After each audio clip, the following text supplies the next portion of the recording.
Okay. अस्सलाम वालेकुम। ये आज जो हम स्टार्ट कर रहे हैं अपना एक सेशन का, तो हमारा M1 का ख़त्म हो चुका है सिवाय हीमाटोलॉजी के। तो हीमाटोलॉजी के बारे में मैंने ऑलरेडी ग्रुप में बताया था कि हीमाटोलॉजी एक ही जगह से करें। आई वोंट सजेस्ट कि हीमाटोलॉजी आप लोग डेविडसन से करें। मैंने डेविडसन से नहीं की थी, मैंने परवेज अकबर से पहले सारी की थी। और डेविडसन से सिर्फ एक टॉपिक बच जाता है, वो करना है, क्योंकि डेविडसन में एनीमियाज और लिम्फोमास इतने ज्यादा डिटेल में नहीं लिखे हुए जितने परवेज अकबर में बताया मैं। तो आपका परवेज पीड्स का भी क्वेश्चन उधर से पूरा हो जाता है, और जो मेडिसिन है उसका भी एक क्वेश्चन वहीं से पूरा हो जाएगा परवेज अकबर से, इसलिए वो मैंने यहाँ पर नहीं आपको कराई। और दूसरी बात, जो दूसरा सेशन चल रहा है उनकी गैस्ट्रोएंटरोलॉजी और हेपेटोलॉजी वगैरह रहती है, तो जीआईटी के ये वाले आपको लेक्चर्स मिल जाएंगे इंशाल्लाह। तो आज हम लोग स्टार्ट करने लगे हैं basically with the concept of dysphagia. पहले हम डिस्फेजिया का कॉन्सेप्ट लेंगे, फिर हम गर्ड, एक्लेजिया और इसोफेजियल कार्सिनोमा और स्ट्रक्चर, इन तीनों को डिफरेंशिएट करेंगे on the basis of their examination में जो हमारे क्वेश्चंस आ रहे होते हैं उनकी बेस पर हम इनको डिफरेंशिएट करने की कोशिश करेंगे। क्योंकि अच्छा, ये टॉपिक सिर्फ मेडिसिन में नहीं बल्कि सर्जरी में भी S2 में जीआईटी में बहुत इंपॉर्टेंट टॉपिक है, क्योंकि वहां पे भी गर्ड एक्लेजिया आ जाता है, वहां पर सर्जरी से रिलेटेड क्वेश्चन आता है, और यहाँ पर मेडिसिन में इसका मेडिकली रिलेटेड क्वेश्चन आता है। तो ये दोनों में इक्वली इंपॉर्टेंट है, इनके एमसीक्यूज भी बहुत इंपॉर्टेंट है। तो हम स्टार्ट करते हैं डिस्फेजिया से। आपको डिस्फेजिया का कॉन्सेप्ट आ जाएगा ना, तो आपको बाकी सारे कॉन्सेप्ट आ जाएंगे कि आगे हमने अटेम्प्ट, ऑब्वियसली ट्रीटमेंट इन्वेस्टिगेशंस तो याद करनी ही करनी होती हैं आप लोगों ने, लेकिन जो चीज मेन होती है वो है पहले डायग्नोज सही होना चाहिए आपका। अच्छा ठीक है। अब डिस्फेजिया बेसिकली क्या है? डिस्फेजिया है डिफिकल्टी इन स्वॉलोइंग। हम जो स्वॉलो करते हैं फूड, उसमें अगर डिफिकल्टी आए तो उसको हम कहते हैं डिस्फेजिया। ठीक है। अब इस चीज, ये वाला जो एक डेविडसन में पेज नंबर 779 पेज पे एक फ्लो चार्ट बना हुआ है, ये तो आप लोगों ने देखना ही देखना है। लेकिन 21.16 है figure number, investigation of dysphagia के नाम से एक फ्लो चार्ट बना हुआ है। इसके अलावा एक दो चीजें हैं जो मैं चाहती हूँ कि आप लोगों को पता हो, तो हम उसके बारे में देखते हैं पहले क्या होता है। ठीक है। मैं ये जो चीज मैं आपको मुंह से बता रही हूँ, जुबानी बता रही हूँ, ये मैं आपको एक लिख के भी भेज दूंगी आपके ग्रुप में। ठीक है। लेकिन जब आप सुनेंगे तो आपको पता होगा कि ये मैंने चीज भेजनी है, आप लोग मुझसे पूछेंगे तो मैं आपको जरूर ये ग्रुप में भेज दूंगी। अच्छा, तो डिस्फेजिया के बारे में हमने कुछ पॉइंट्स याद रखने हैं। ठीक है। डिस्फेजिया दो तरह का हो सकता है। एक किसी ऑब्स्ट्रक्शन की वजह से, मतलब मैकेनिकल डिस्फेजिया, मैकेनिकली कोई ऑब्स्ट्रक्शन आ रही है ट्यूब के अंदर, बाहर से आ रही है या अंदर से आ रही है, एक वो डिस्फेजिया हो सकता है। ठीक है। और दूसरा हो सकता है डिस्फेजिया मोटिलिटी डिसऑर्डर, मतलब लैक ऑफ पेरिस्टालसिस, ट्यूब के अंदर पेरिस्टालसिस ही खत्म हो गई है। ठीक है। अब जो ऑब्स्ट्रक्शन है वो किस किस वजह से हो सकती है? ऑब्स्ट्रक्शन किसी स्ट्रक्चर की वजह से हो सकती है, ऑब्स्ट्रक्शन वो बिनाइन स्ट्रक्चर भी हो सकता है, और कार्सिनोमा की वजह से भी ऑब्स्ट्रक्शन हो सकती है। ठीक है। जरूरी नहीं है कि अंदर ही कार्सिनोमा हो, बाहर भी कहीं मीडियास्टिनम में कोई अगर ट्यूमर पड़ा हुआ है, वो कंप्रेस कर रहा है इसोफेगस को, तो वो मैकेनिकल ऑब्स्ट्रक्शन होती है। ठीक है। वो जो डिस्फेजिया है उसे हम इसोफेजियल डिस्फेजिया बोलते हैं। ठीक है। और इसोफेजियल डिस्फेजिया या जो मैकेनिकल ऑब्स्ट्रक्शन की वजह से डिस्फेजिया होता है, वो मोर फॉर सॉलिड्स होता है और लेस फॉर लिक्विड्स होता है। ठीक है। ये बात याद रखनी है, more for solids and less for liquids, think of mechanical obstruction. ठीक है। या फिर ऐसे कि more for solids but progressing towards liquids, think of carcinoma. ऐसे आपने सोचना है मैकेनिकल ऑब्स्ट्रक्शन में या इसोफेजियल डिस्फेजिया में। ठीक है। फिर उसके बाद आते हैं मोटिलिटी डिसऑर्डर्स, जिसमें हम बेसिकली ले आते हैं ओरोफ्रेंजियल डिस्फेजिया। उसमें ट्यूब में कोई मसला नहीं होता, उसमें हमारी नर्व्स की कोऑर्डिनेशन में प्रॉब्लम होती है। जब भी नर्व्स की कोऑर्डिनेशन में कोई प्रॉब्लम होगी, ठीक है, और च्यू करने में कोई प्रॉब्लम होगा, इसे न्यूरोलॉजिकल डिस्फेजिया भी बोलते हैं, ओरोफ्रेंजियल डिस्फेजिया। डिफिकल्टी इनिशिएटिंग स्वॉलो, मतलब एक तो वॉलेंट्री फेज होता है ना, और एक इनवॉलेंट्री फेज होता है। इनवॉलेंट्री फेज हमारा इसोफेगस में होता है, और वॉलेंट्री फेज हमारा मुंह के अंदर होता है, जिसमें हमने अपने मसल्स को कोऑर्डिनेट करके च्यू करना होता है, मसल्स ऑफ मैस्टिकेशन यूज करने होते हैं। तो अगर उनमें कोई प्रॉब्लम होगी उसे हम कहेंगे ओरोफेरेंजियल डिस्फेजिया, ठीक है। और bulbar palsy, pseudo bulbar palsy, myasthenia gravis, ये सारी कॉजेज होती हैं। ये जो डिस्फेजिया होता है it is more for liquids and less for solids, ठीक है। अभी हमने पहले बात की oesophageal dysphagia more for solids less for liquids, और ओरोफेरेंजियल डिस्फेजिया या neurological dysphagia more for liquids less for solids. अब एक चीज बच जाती है, दैट इज मोर्टेलिटी अगर इसोफेगस की खराब हो, डिसमोर्टेलिटी, ठीक है, वो होता है एक्लेजिया। एक्लेजिया इज वेरी इंपॉर्टेंट। एक्लेजिया की इतनी प्रेजेंटेशंस हैं कि आप कंफ्यूज हो जाते हो पेपर में भी कि अच्छा हमने कहीं पढ़ा कि more for liquids less for solids, कहीं पढ़ा सॉलिड्स पहले लिक्विड और सॉलिड को इकट्ठा स्टार्ट हुआ, तो बहुत ज्यादा प्रेजेंटेशन है। जो दो बातें मैं आपको बता रही हूँ आपने वो याद रखनी है एक्लेजिया के बारे में। वो बातें क्या हैं? वो बातें ये हैं कि अगर तो एक डिस्पेजिया स्टार्ट हो रहा है equally for solids and liquids, ठीक है, और बहुत सालों से पड़ा हुआ है डिस्पेजिया, मतलब 3-4 साल से है, तो थिंक ऑफ एक्लेजिया, ठीक है। और या फिर ऐसा है कि पहले सॉलिड्स को हुआ, अब वर्स हो गया है लिक्विड्स के लिए भी, और अब ज्यादा वर्स हो गया है लिक्विड्स के लिए एज कम्पेयर टू सॉलिड्स। तो अब आप लोग कहोगे ये बात हमने इसोफेजियल कार्सिनोमा में भी पढ़ी थी। तो यहाँ पर एक मेन इंपॉर्टेंट पॉइंट याद रखो, इसोफेजियल कार्सिनोमा को और एक्लेजिया को डिफरेंशिएट करने के लिए इसोफेगस का सिरोजा नहीं होता। तो इसोफेगस का जो कार्सिनोमा है ना, it spreads in months, in weeks, ठीक है। 2 to 3 months लगते हैं कार्सिनोमा को स्प्रेड करने में, और एक्लेजिया सालों से पड़ा होता है। तो हिस्ट्री ड्यूरेशन पे डिपेंड करेगा, एज ऑफ द पेशेंट पे डिपेंड करेगा। कार्सिनोमा में एज ज्यादा होगी, कार्सिनोमा में वेट लॉस बहुत ज्यादा होगा, ऑल्दो एक्लेजिया में भी वेट लॉस होता है, लेकिन कार्सिनोमा में बहुत ज्यादा सिग्निफिकेंट वेट लॉस होता है। जब मैं सिग्निफिकेंट वेट लॉस की बात करूँ, ये वाइवा क्वेश्चन है, तो 10% of body weight loss in last 6 months is significant, ठीक है। अगर कोई कह रहा है कि मेरा पिछले महीने में अचानक से 1 kg 2 kg लॉस हो गया, तो दैट इज नॉट सिग्निफिकेंट। अगर उसके वेट के हिसाब से आपने देखना है उसका वेट का 10% कितना बन रहा है, ठीक है। और अब आप डिस्फेजिया का ये सारा कॉन्सेप्ट है, ठीक है। और इसोफेजियल डिस्फेजिया है तो एंडोस्कोपी एंड बायोप्सी देखना है, एंडोस्कोपी करके देखेंगे स्ट्रक्चर बना हुआ है, बिनाइन है, मैलिग्नेंट है, बायोप्सी से पता चलेगा। इसोफेजाइटिस है, रेडनेस, एरिथीमा, कोई बना हुआ है, कोई अल्सर बना हुआ है, वो आपने एंडोस्कोपी पे देखना है। डिस्मोटिलिटी आपको एंडोस्कोपी पे भी ना तंग सी जगह एंड पर मिल जाती है। एक्लेजिया में आपको पता है ना लोअर इसोफेजियल स्फिंक्टर बहुत टाइट होता है, तो वो पता चल जाएगा आपको। ओरोफेरेंजियल डिस्फेजिया के लिए आपको फ्लोरोस्कोपिक जो है ना स्टडीज करनी होती हैं, और उससे आपको अंदाजा हो जाता है कि किस मसल का प्रॉब्लम है, किस नर्व का प्रॉब्लम है। तो ये सारी चीज हो गई डिस्फेजिया के बारे में, ठीक है। यहाँ पर आपको ये भी पता चल गया कि इसोफेजियल कार्सिनोमा को, जो मेन आपके क्वेश्चंस हैं, जो मेन आपके एमसीक्यूज हैं, इसोफेजियल कार्सिनोमा को एक्लेजिया से कैसे डिफरेंशिएट करना है। आगे चलते हैं। बहुत इंपॉर्टेंट एक टॉपिक है आपका, दैट इज गर्ड। अच्छा, फिर मैं दोबारा से, आज हम बहुत देर बाद तो कंटिन्यू कर रहे हैं, तो आपको ये बात पता होनी चाहिए कि जो हमारा ये शुरू वाली चीजें होती है ना, ये आपकी सारे टॉपिक्स में कवर हो रही होती हैं। तो मैंने डिस्फेजिया आपको मेन इसलिए बता दिया क्योंकि it is very very important. Okay, coming towards GERD, हमने कहा था हमने 3 चीजों को डिफरेंशिएट करना है, एसोफेजियल कार्सिनोमा, एक्लेजिया, गर्ड। दो तो हमने डिफरेंशिएट कर लिया on the basis of dysphasia. अब कॉमन सेंस हमने पेपर में यूज करनी होती है। हमने कहीं पे गर्ड में डिस्पेजिया, मतलब डिस्पेजिया की क्लासिफिकेशन में कहीं गर्ड नहीं पढ़ा हमने, ठीक है। तो गर्ड के बारे में एक बात बस याद रखनी है, गर्ड इज गैस्ट्रोइसोफेजियल रिफ्लक्स डिजीज।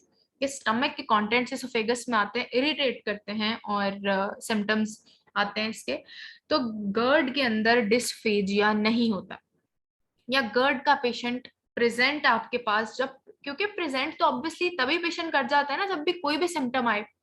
ऐसा तो नहीं होता कि घर में लेके कोई 10 साल तक पेशेंट लेकर बैठा रहे अपने सिम्टम्स। तो जब भी इसका पेशेंट प्रेजेंट करेगा वो डिस्फेजिया के साथ कभी भी प्रेजेंट नहीं करेगा, स्टार्ट में। ये मेरे वर्ड्स को गौर से मतलब सुनना कि मैं क्या कह रही हूँ। गर्ड का पेशेंट कभी डिस्फेजिया के साथ प्रेजेंट नहीं करता। This is on page number 789। 21.26 एक फिगर है जिसमें रिस्क फैक्टर्स लिखे हुए हैं जो कि एसोसिएटेड होते हैं with gastro-oesophageal reflux disease. Fat content जब बॉडी में ज्यादा होगा तो वो इंट्रा अब्डोमिनल प्रेशर जो है वो ज्यादा करेगा। स्टमक पे जो आपके गैस्ट्रोइंटेस्टाइनल ट्रैक्ट है उस पर प्रेशर पड़ेगा और कॉन्टेंट्स बैकवर्ड जाने के चांसेस ज्यादा होते हैं। ओबेसिटी बहुत ज्यादा कंटेंट्स को ऊपर कर मतलब प्रेशर इससे ज्यादा हो जाता है, फैट कंटेंट ज्यादा हो जाता है। हाइटस हर्निया जो आपका जो इसोफेगस का हाइटस होता है जहां से इसोफेगस डायफ्राम को प्रेस करके एंटर हो रहा होता है, ये इसोफेगस की ओपनिंग होती है, अगर वहां से ऊपर आ जाए तो जो मतलब इसोफेगस ऊपर चला जाए और स्टमक का फंडस भी थोड़ा ऊपर चला जाए तो एंगल जो होता है ना इसोफेगस और स्टमक का वो लॉस हो जाता है। इंक्लाइनिटी जो होती है वो लॉस हो जाती है, तो कंटेंट्स को ऊपर जाने का चांस ज्यादा होता है। फिर डिलेड गैस्ट्रिक एम्पटिंग डायबिटीज में, ठीक है, और इंक्रीज अब्डोमिनल प्रेशर, कोई भी सीओपीडी का पेशेंट है, कोई ओबीज पेशेंट है, ठीक है, और अब नॉर्मल लोअर इसोफेजियल स्फिंक्टर की टोन अगर कम हुई हुई है, बहुत ज्यादा रिलैक्स हो गया है ये वाला स्फिंक्टर, तो जब भी फूड आएगा ऊपर चला जाएगा, ठीक है। ये सारे रिस्क फैक्टर्स हैं गर्ड के, यही इन्होंने हेडिंग्स में लिखे हुए हैं, ठीक है। अब नॉर्मेलिटीज ऑफ लोअर एसोफेजियल स्फिंक्टर हो सकती हैं, हाइटस हर्निया का बहुत इंपॉर्टेंट रोल है, ये भी आपने याद रखना है।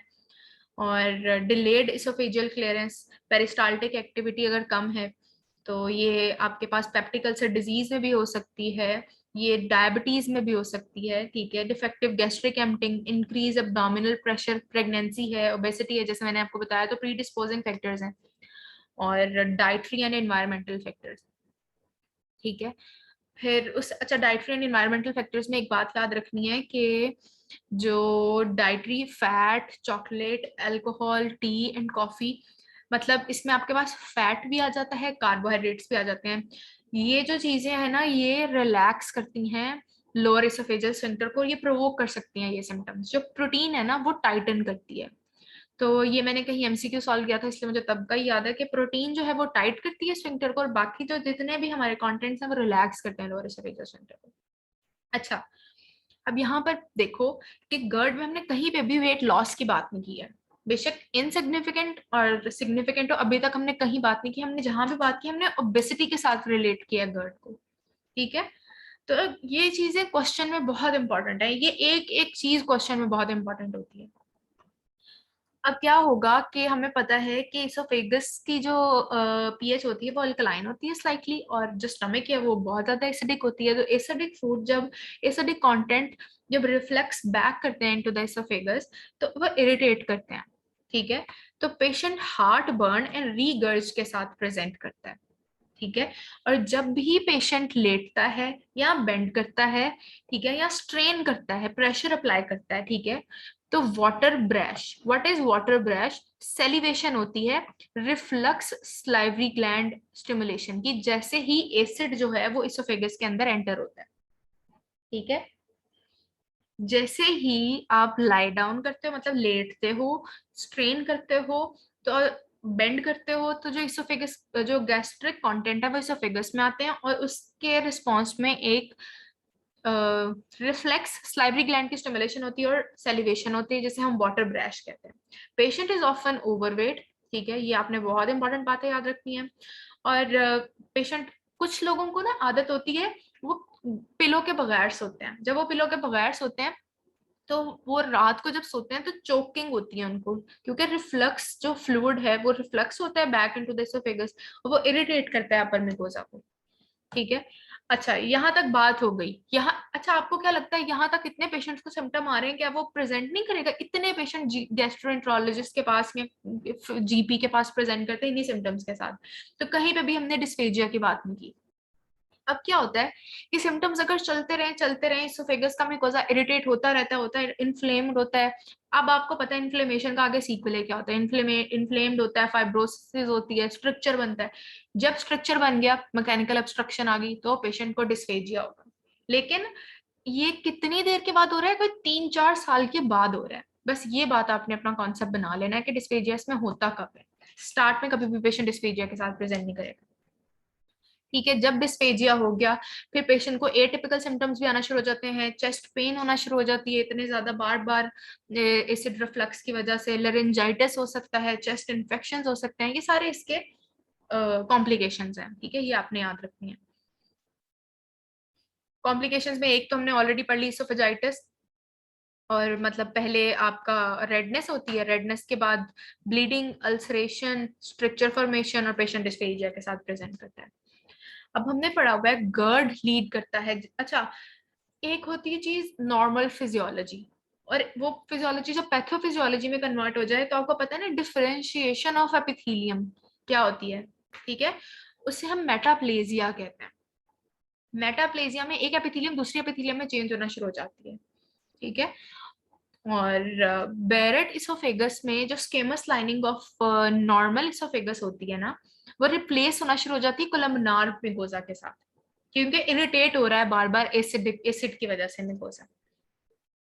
ठीक है, तो इसे हम कोलमनार लाइन्ड इसोफेगस कहते हैं, दैट इज बैरेट्स इसोफेगस। अब बैरेट्स इसोफेगस जब मेटाप्लेजिया हो गया तो मेटाप्लेजिया में डिस्प्लेजिया का चांस भी होता है। ठीक है, तो इसमें कार्सिनोमा का रिस्क होता है, तो बैरेट्स इसोफेगस लीड करता है अडीनो कार्सिनोमा को। ठीक है, और फिर उसके बाद the relative risk of oesophageal cancer जो है वो इंक्रीज हो जाता है 40 to 120 fold. This is an MCQ point, ये आपने याद रखना है। ठीक है, फिर उसके बाद हमारे पास ये आ गया बैरेट्स इसोफेगस। अच्छा, अब बैरेट्स इसोफेगस एक प्री मलिग्नेंट कंडीशन है, राइट?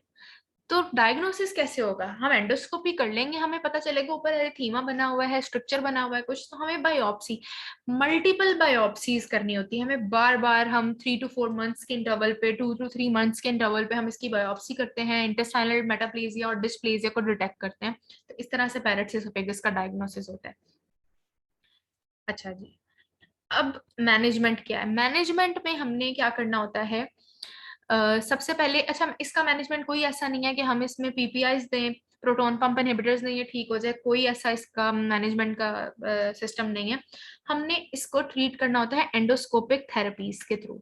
एंडोस्कोपिक थेरेपीज में हम आरएफए कर सकते हैं, that is radio frequency ablation. हम रेडियो वेव्स के जरिए वो जो पार्ट ऑफ द इसोफेगस है जो कि अब बैरेट इसोफेगस बन चुका है, हम उसको डिस्ट्रॉय कर सकते हैं, फोटोडायनेमिक थेरेपी कर सकते हैं, ये रिग्रेशन रिड्यूस कर सकते हैं। ठीक है, अच्छा, अब हमने देखना है कि बैरेट इसोफेगस इंटेस्टाइनल मेटाप्लेजिया के साथ, मतलब बैरेट इसोफेगस है, फिर देखना है कि उसमें मेटा डिस्प्लेजिया हुआ है या नहीं हुआ है।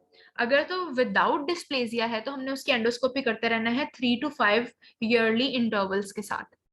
ठीक है, और फिर उसके बाद हमने ये देखना है कि उसका साइज 3 सेंटीमीटर से ज्यादा है, तो विदाउट डिस्प्लेजिया 3 सेंटीमीटर से ज्यादा साइज हो गया तो 2 to 3 ईयरली इंटरवल्स पे आपने उसकी एंडोस्कोपी करते जाना है। ठीक है, और लो ग्रेड डिस्प्लेजिया अगर हो गया है तो आपने 6 मंथली इंटरवल पे उसकी इसोफेगस की जो है एंडोस्कोपी करनी है, सर्वेलेंस करनी है।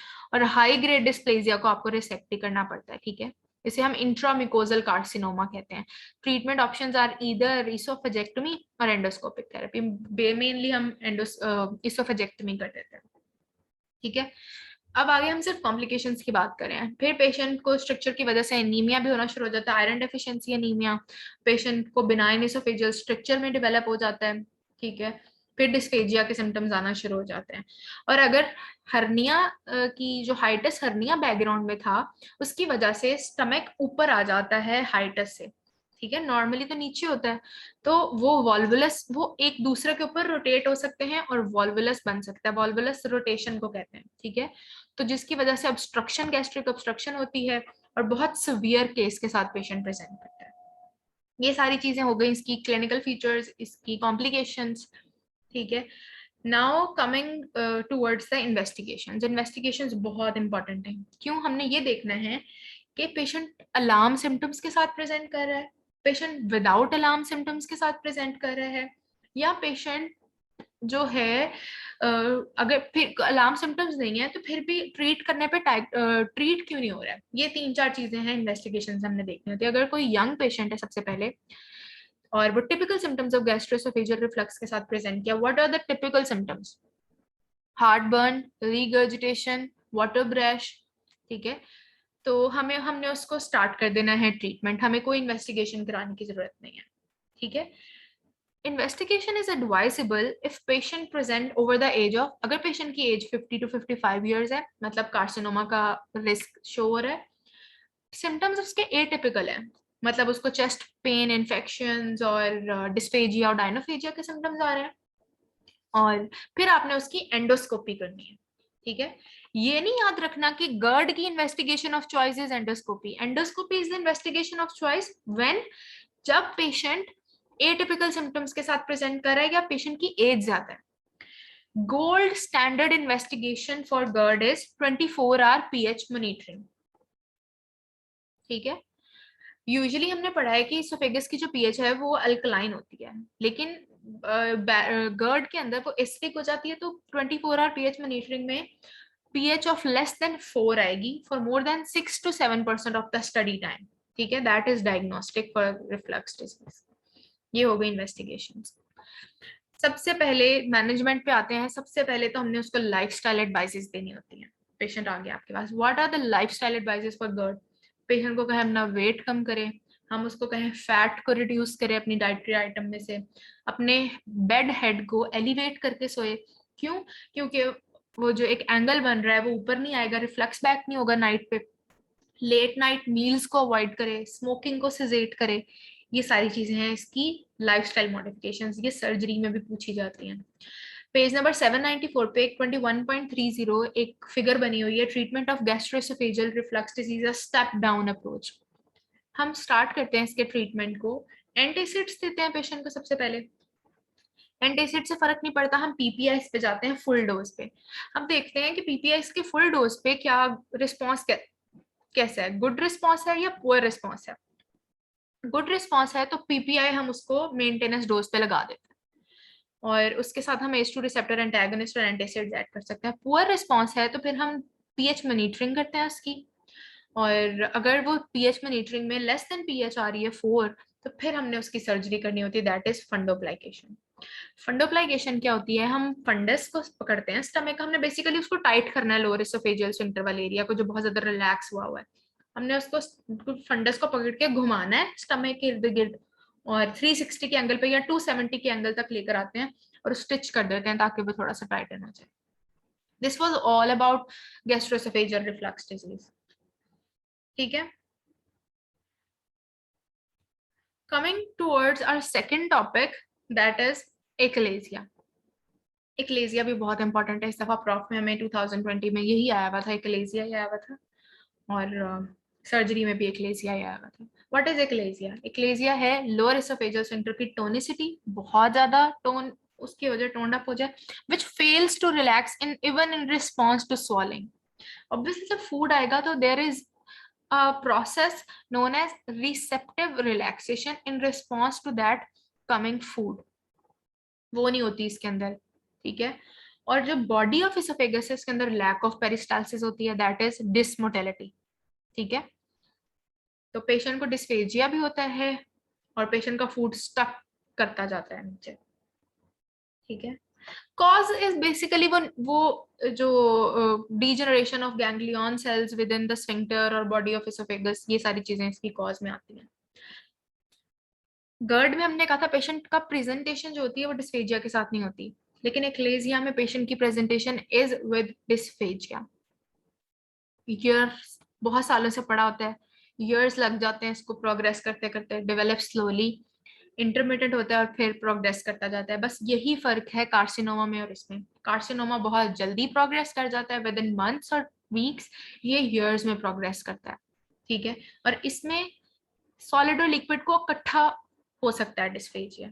ठीक है, ये इसके क्लिनिकल फीचर्स हैं। सबसे पहले हमने एंडोस्कोपी करनी है ताकि हम कार्सिनोमा का रिस्क रूल आउट कर लें। एंडोस्कोपी करने के बाद हम बेरियम स्वॉलो कराएंगे। बेरियम स्वॉलो जो होगा वो हमें लोअर एसोफेगस पे एक बिल्कुल बीक लाइक अपीयरेंस, जो बर्ड बीक अपीयरेंस होती है, हमें वो शो करेगा। What is bird beak appearance? जिसमें इतना टाइटन हो जाता है लोअर एसोफेगस स्फिंक्टर के, जो बर्ड की बीक होती है उसकी चोंच होती है, बिल्कुल वैसी अपीयरेंस आ रही होती है। इसे हम रैट टेल अपीयरेंस भी कहते हैं, ठीक है। और what is the gold standard diagnosis of achalasia, investigation for achalasia, that is manometry. वो हाई प्रेशर को डायग्नोस करती है in the lower oesophageal sphincter. और अच्छा, फिर है मैनेजमेंट। हम सबसे पहले क्या करेंगे, हम न्यूमेटिक डायलेटेशंस करते रहेंगे, बलून डायलेटेशंस, हम एंडोस्कोपी के जरिए उसको इन्फ्लेट करेंगे बलून को, उसको खुला करते जाएंगे। सिम्टम्स इंप्रूव हो जाएंगे, बट ये कोई परमानेंट सोल्यूशन नहीं है, ठीक है। हम इसके अलावा ड्रग्स यूज कर सकते हैं, कैल्शियम चैनल ब्लॉकर्स यूज कर सकते हैं, नाइट्रेट्स यूज कर सकते हैं। क्या फायदा होगा, स्मूथ मसल रिलैक्सेशन करा देते हैं स्फिंक्टर के अंदर जो होता है, लेकिन उससे भी परमानेंट फायदा नहीं होता। That surgery is the permanent solution known as Heller's myotomy, या फिर हम कार्डियोमायोटमी भी कहते हैं इसको, ठीक है। क्योंकि हम लोअर एसोफेजियल स्फिंक्टर को कार्डियक स्फिंक्टर भी बोलते हैं ना, कार्डियक स्फिंक्टर हार्ट का स्फिंक्टर नहीं होता, cardiac sphincter lower oesophageal sphincter होता है, ठीक है। हम उसमें से मसल को जो है उसकी मायोटमी, उसको लूज कर देंगे, मसल को रिलैक्स कर देंगे उनको, ठीक है। और इसके अलावा अगर आपसे कोई पूछे और कोई बताएं क्या यूज हो सकता है, तो हम इसके अंदर Botox, botulinum toxin injection use कर सकते हैं। वो पैरालाइज कर देगा मसल को, रिलैक्स हो जाएगा मसल, ठीक है। ये हो गई हमारे पास एक्लेजिया और गर्ड। Coming towards the last topic of today's discussion, that is carcinoma esophagus. Almost सारी बातें बता चुकी हूँ मैं आपको, इसके बारे में कुछ MCQ पॉइंट्स डिस्कस कर लेते हैं। दो तरह के carcinomas are important, squamous cell carcinoma oesophagus and adenocarcinoma oesophagus. ये MCQ आता है प्रॉफ में। Adenocarcinoma lower third of oesophagus को इन्वॉल्व करता है। Barrett's oesophagus is the main risk factor which is due to GERD, ठीक है। तो GERD, Barrett's oesophagus, adenocarcinoma linked है। स्क्वेमस सेल कार्सिनोमा एक्लेजिया की वजह से हो सकता है, ठीक है। और अपर और मिडिल थर्ड को इन्वॉल्व करता है squamous cell carcinoma. Progressive dysphagia होता है, और सॉलिड को स्टार्ट होता है आहिस्ता आहिस्ता, लिक्विड्स को भी हो जाता है लेट स्टेजेस में। बहुत एक्सट्रीम वेट लॉस होता है, कहक्सिया, और पेशेंट को जो है कफिंग, अनीमिया, लिम्फोडिनोपैथी, जो कार्सिनोमा के साइंस होते हैं। एज पेशेंट की बहुत ज्यादा इसके साथ पेशेंट प्रेजेंट करता है, ठीक है। और investigation of choice is endoscopy. Endoscopy पे पता कैसे चलेगा, हम बायोप्सी लेंगे, हमें पता चल जाएगा, ठीक है।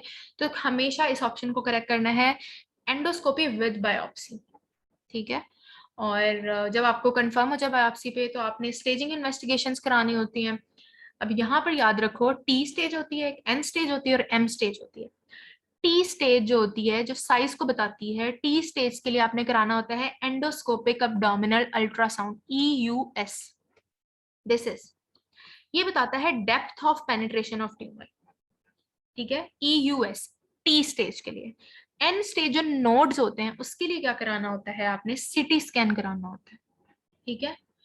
और जो एम स्टेज होती है उसके लिए आप पेट स्कैन कराते हो, ठीक है। उससे मेटास्टैटिक अगर ट्यूमर हो स्प्रेड तो उसका पता चलता है।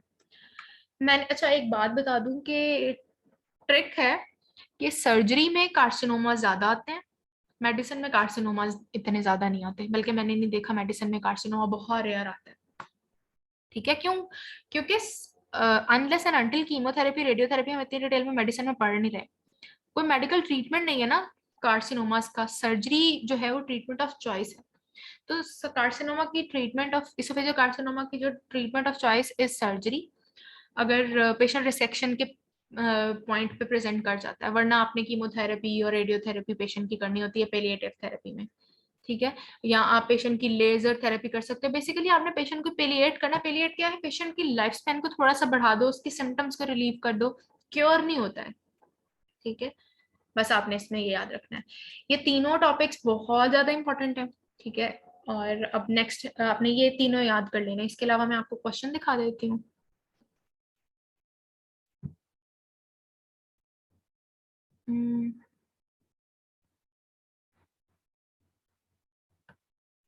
ओके, ये क्वेश्चंस देखें।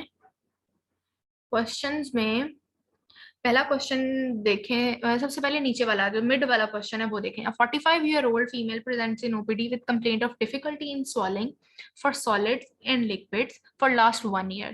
This is accompanied by nocturnal coughing, vomiting of indigestive food taken 2 to 3 days ago. ठीक है, मतलब पेशेंट swallowing में डिफिकल्टी के साथ, डिस्फेजिया के साथ प्रेजेंट करी है, और सॉलिड्स और लिक्विड्स को एक साथ स्टार्ट हुआ है, ठीक है, और वही फूड उसको कफिंग और वॉमिटिंग भी, इनडाइजेस्टिव फूड, क्योंकि वहीं पे स्टिक हो रहा है फूड, तो वॉमिट होती है 2 से 3 दिन के बाद। तो दिस इज एक्लेजिया। 2019 नीचे वाला क्वेश्चन देखो, 55-year-old male presents a 2 month history of retrosternal pain and reflux of food content, sometimes reaching to pharynx whenever he bends forward during prayers. He has nighttime attacks of cough and wheeze. अच्छा, अब इसमें देखो कि उन्होंने सारा कुछ बता दिया, सिंपल बता दिया, कोई डिस्फेजिया नहीं बताया उन्होंने, रिट्रोस्टर्नल पेन रिफ्लक्स का नाम भी ले लिया, तो this is GERD। What lifestyle advice देनी है आपने, वो पूछा हुआ इन्होंने।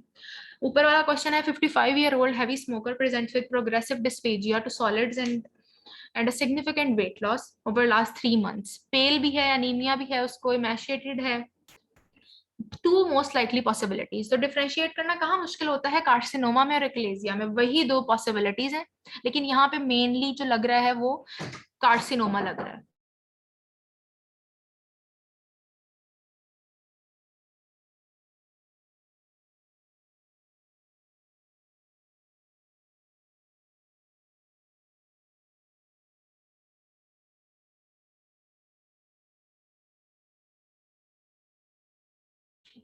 ओके, तो इसमें जो ज्यादा लग रहा है दैट इज इसोफेजियल कार्सिनोमा।